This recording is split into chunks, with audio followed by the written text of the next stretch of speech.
Assalamualaikum teman-teman, ketemu lagi dengan saya Bidan Wiwin.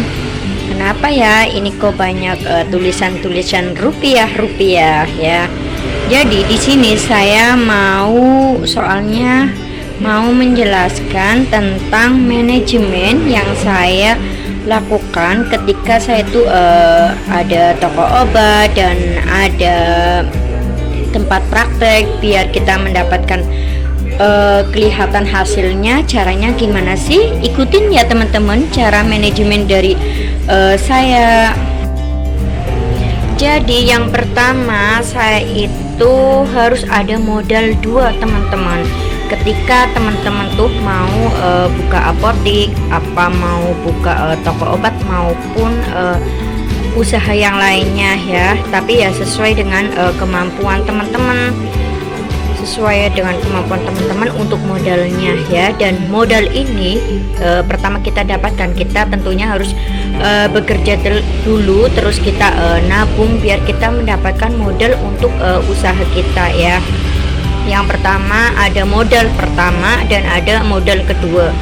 Modal pertama ini dikhususkan misal ya, ini modal 25 juta, ini dikhususkan untuk benar-benar untuk membeli perlengkapan apa saja yang mau dijual ya. Dan modal 2 itu nanti saya jelaskan ya, selanjutnya.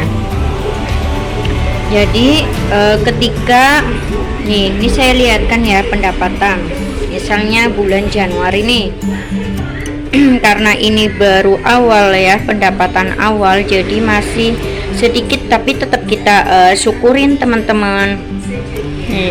Di bulan Januari tahun 2021 tanggal 1 libur ya, tanggal 1 libur ini pendapatan. Jadi ada buku setiap beli apa itu ditulis teman-teman, ditulis. Jadi dalam satu hari itu kita tahu pendapatan kita berapa tuh.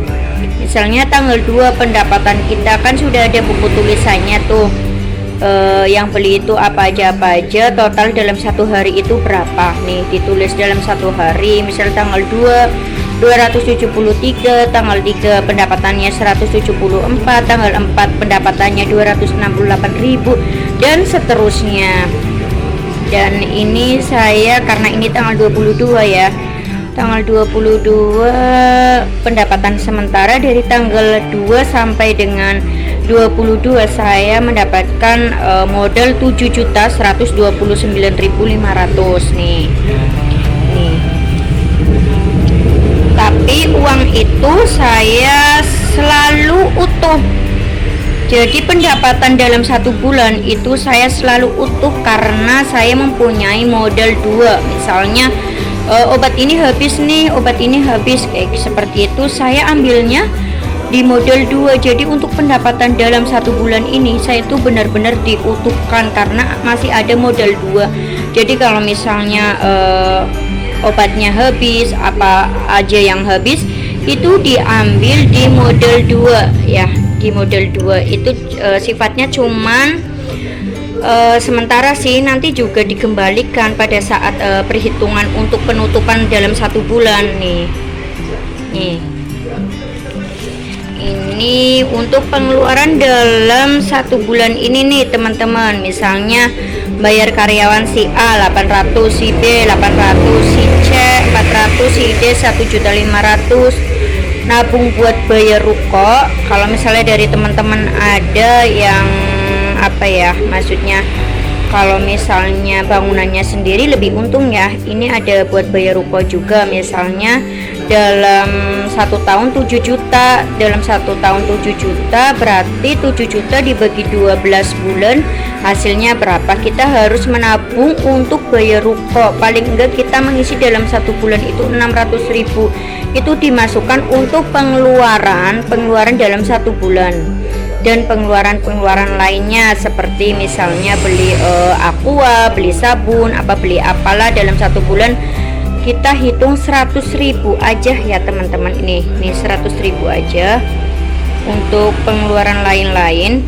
Dan tentunya dalam 1 bulan itu tentunya ada barang-barang yang expired ya. Barang-barang yang expired kita tetap hitung untuk pengeluaran. Jadi kalau saya itu manajemen saya, jadi ada barang-barang yang misalnya expired ini dalam bulan ini kita tulis.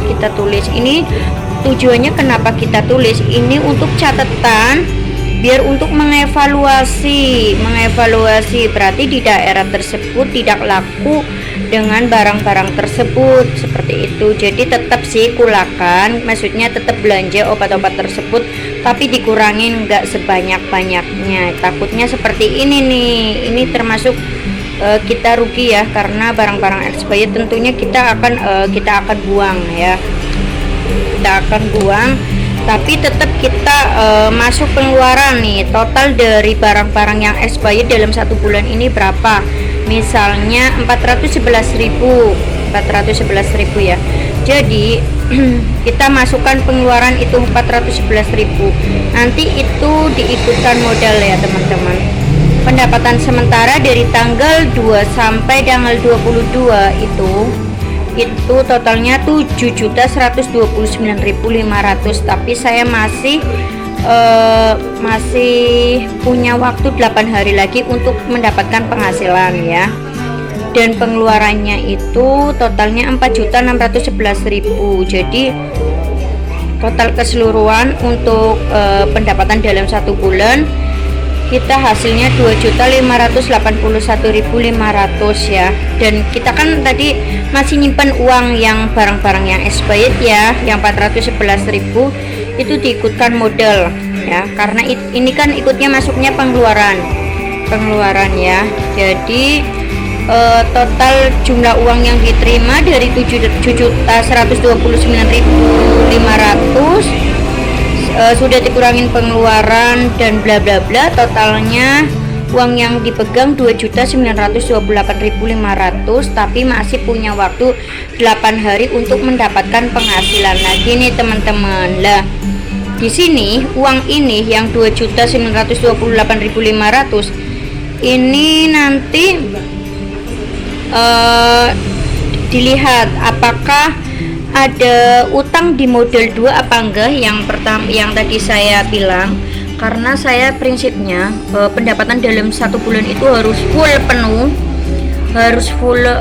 penuh, nggak boleh diambil sama sekali. Jadi kalau ada belanja-belanja itu ambilnya di model 2 kayak seperti itu lah. Tadi kan saya masih ada sisa 2.928.500, masih punya waktu 8 hari juga ya. Itu kita mempunyai utang nggak nih di model 2 nih kan. Ini dalam 1 bulan kan pendapatan kita tidak boleh diotak-atik, jadi ambilnya di model 2. Kita mempunyai utang apa enggak di ini selama dalam 1 bulan ini. Misalnya ada obat yang kurang, terus kita itu pinjam dulu di model 2 ini, tetap kita kembalikan ya teman-teman. Kita kembalikan 1.500.000 misal nih, 1.500.000. Jadi untuk total pendapatan dalam 1 bulan setelah pendapatan dikurangin pengeluaran ini totalnya segini nih untuk pendapatannya nih setelah dikurangin pengeluaran ya, 2.928.500.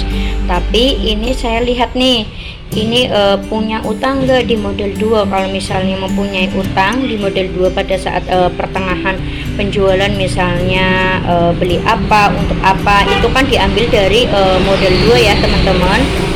Itu kita kurangin misalnya mempunyai utang di model 2 berapa, misalnya 500 apa 100 apa berapa, ini nanti ini dikurangin untuk nyaur di model 2. Nanti totalnya berapa setelah dikurangin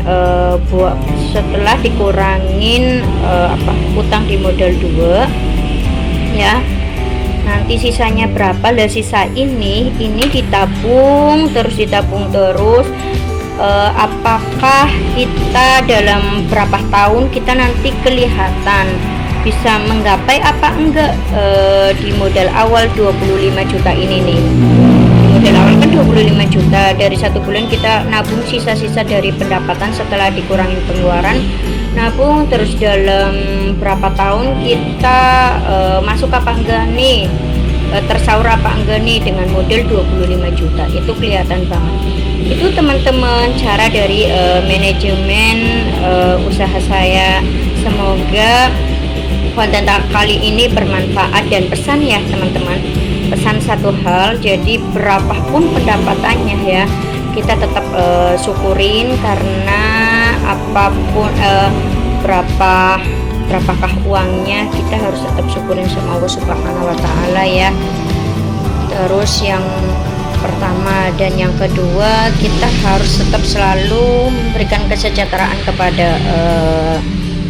kepada karyawan ya, karena tidak ada mereka kita juga tidak mungkin jalan. Wassalamualaikum warahmatullahi wabarakatuh.